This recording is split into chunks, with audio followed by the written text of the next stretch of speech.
Nima uchun shu bir xil joyga ish kiriza quramiz yo ustachilik, hunarmandchilik ishini qilamizda.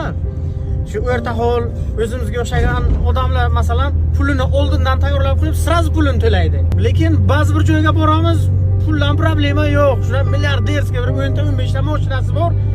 Lekin hamma ish bo'lib endi pulni olamiz deb o'tirgan vaqtga keladi, uchdan bir ozgina pul berib, ustoq hay shu bilan bir amallab turing, bir 4-5 kunda yetkaraman deydi. Nimaga shunaqa?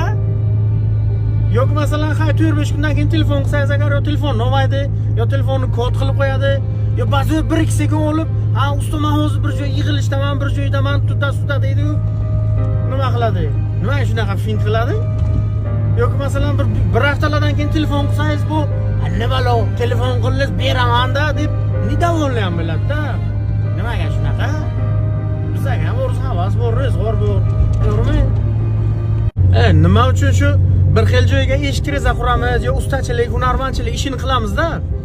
Shu o'rta hol o'zimizga o'xshagan odamlar masalan pulini oldindan tayyorlab qo'yib, sразу pulini to'laydi. Lekin ba'zi bir joyga boramiz, puldan problema yo'q. Shuna milliarderskiy bir 10-15 ta mashinasi bor.